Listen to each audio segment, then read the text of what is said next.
Zega Grande, the Forgotten Skydom. As I gazed into its perennial blue, I reflected on my last time here, during my travels with him.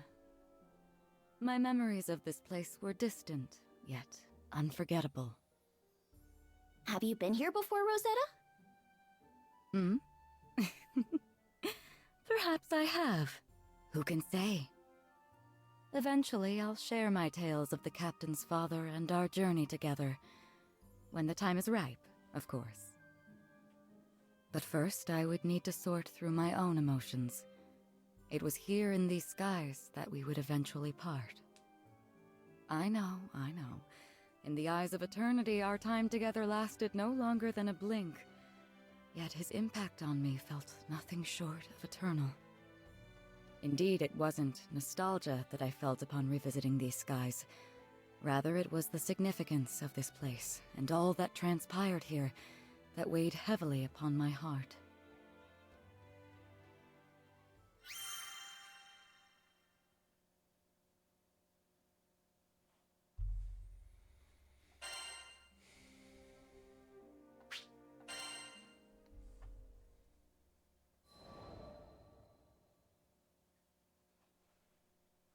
During the war, primal beasts were exploited by the Astrals as instruments of battle.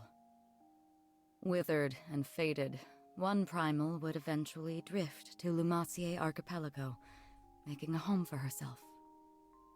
Over time, she grew accustomed to the comforts of its forests and the serenity they offered. It was a far cry from the brutalities of war. Centuries would pass until a young man stumbled upon her domain, forever altering the course of her life. She engaged him in a vicious battle, but was ultimately humbled in defeat. Accepting her fate, she resigned herself to death. However, the man would sheath his blade and, to her surprise, asked if she would join him on a journey across the skies. A primal beast was supposedly no more than an astral weapon.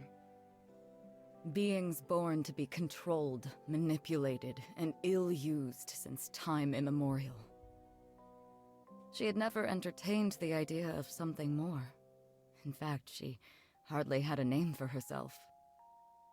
Well, she did have a moniker, but it was a meaningless one, whose sole purpose was to identify her as a weapon.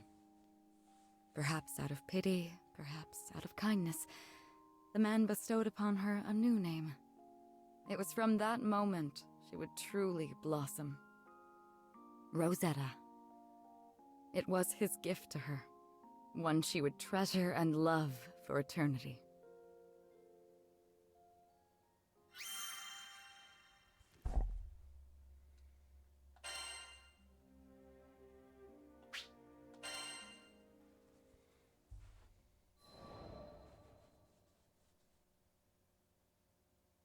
With every union comes an inevitable separation.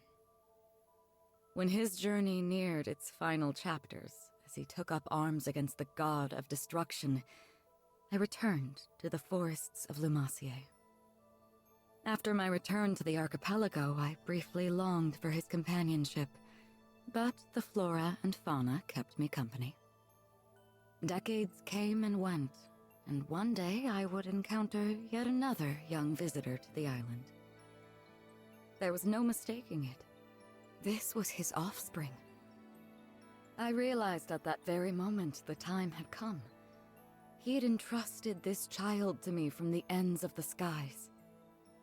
My heart swelled, but I concealed my excitement, flashing naught but a smile at the young captain. I would join the up-and-coming Skyfarers crew on the Grand Cipher for another journey across the skies, this time as a bystander. During their travels, they would experience joys and triumphs, alongside loss and hardship. I continued to observe from afar, doing my best to obscure my true intentions. My roots were well planted in the past. Knowing what I knew, would I be able to act as a part of their crew in earnest? Before long, my ambivalence would come to a head. My convictions had begun to waver. Was this the right approach? Of course, I was conscious of reality. I knew their journey wouldn't be easy. They would have to face the harsh life the skies had in store for them. And with our foes only becoming more and more cumbersome even for myself, could I possibly protect them?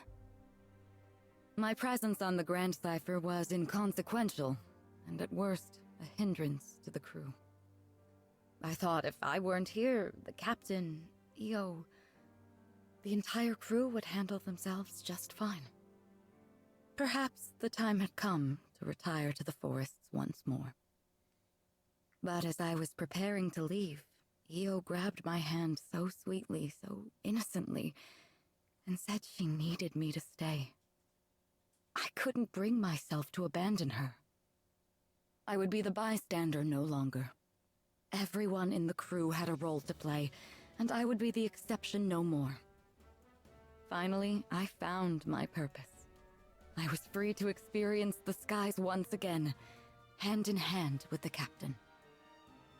It wasn't duty or obligation that anchored me to this crew. It was love. And I promised to always protect them. I would leave no regrets in the skies. Thus, our journey continued. Only this time I felt that I was a true member of the Grand Cipher.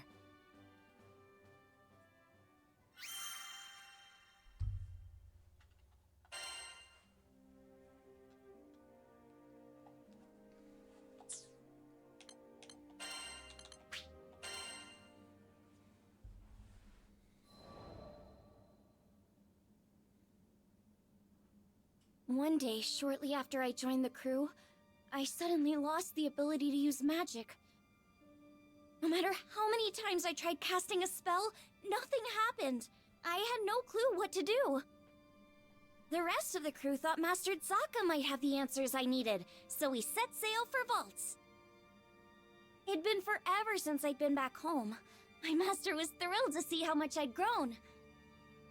I opened my mouth to ask him about my problem, but when I saw how happy he looked, I just couldn't bring myself to do it. I'd promised him that I'd come back as a great mage, but there I was, unable to cast even a single spell. The last thing I wanted was for him to be disappointed in me. Around that time, an epidemic returned to Vaults, the same disease that had claimed the lives of my parents. Wanting to keep it from spreading any further, my master headed to the clinic to speak with the people who'd been infected. But he ended up getting sick too. The source of the epidemic turned out to be an evil spirit that revealed itself to us right there in the clinic. I immediately confronted it. That rotten creature had already taken my parents from me.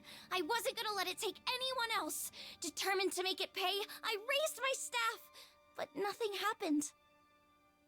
I'll never forget how it felt to watch, helplessly, as my parents' killer got away. The crew gave chase, but I continued to stand where I was. Without my magic, I didn't see the point. I'd just end up getting in the way. All I could do was watch as my master suffered, withering away. Nothing had changed since the last time. But you know, it wasn't all bad. In search of a solution to my magic loss at the local library, I happened to come across a beautiful golden staff, one left to me by my mother. That's when Master Zaka revealed that my mother had been a mage too. On the verge of tears, I clenched my staff tightly in frustration. My beloved home and master were being threatened by a disease-spreading spirit, and there was nothing I could do to stop it. Just as I began feeling completely hopeless, the staff began to glow. Somehow I could feel it encouraging me, empowering me. So what if I couldn't use magic? Surely there were other ways to help everyone. Unable to stand around doing nothing any longer, I ran off to find the crew. When I finally tracked them down, they'd already been rendered powerless by the disease. That left me as the only person who could fight. There wasn't a second to lose. It was that moment when I decided I was done running away. I'd promised myself a long time ago that I was going to use my magic to make people happy. Filled with newfound resolve, I heard a voice coming from the staff. Mom? Is that you? The voice told me to visualize the power flowing through me. As I did, I could feel magic welling up inside me, flooding out from deep within. With my mom's help, I was able to defeat the evil spirit. As soon as it was gone, light erupted from my staff. I turned to see the rest of the crew climbing to their feet, their symptoms gone. The power spread through the entire island of Waltz Duchy, eliminating the disease and bringing smiles back to the people. Things were a little touch and go there for a while, but in the end, everyone pulled through. And I've been able to use my magic without any issue ever since. I just know it's because my mom is watching over me through my staff. Thanks to her, I can keep traveling with the crew, using the staff she left me to bring out more smiles along the way.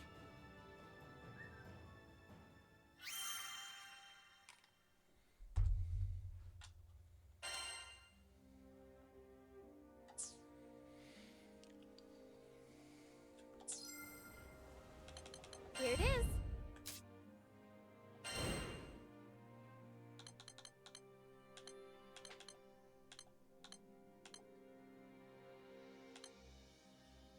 This one, yes?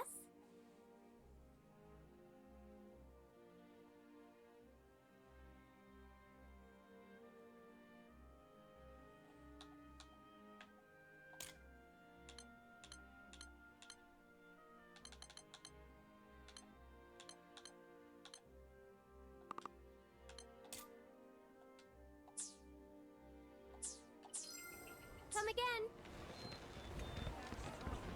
Yeah.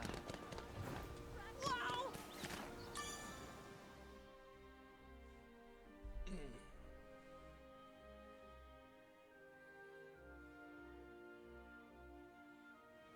Are you all ready for takeoff? I can leave at a moment's notice. Prepped and ready. Excellent. Then let's cast off!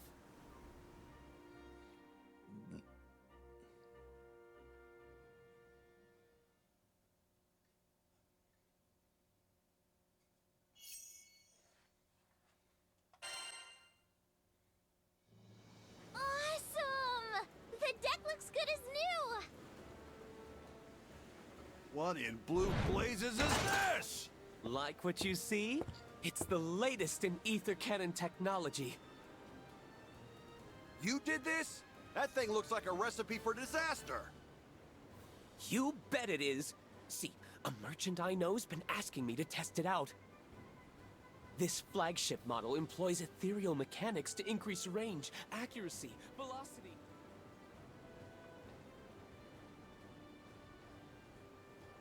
Never took Roland for a weapons maniac.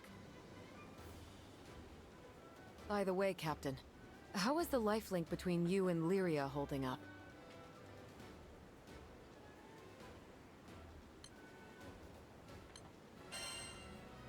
It seems okay. Yeah, I think so too. So basically... And since they share the same life force, a healthy captain means a healthy Lyria. Isn't that right? Mm-hmm. Considering they called her a shaman, I doubt they're out to harm her. You're yanking my chain. That's incredible! See?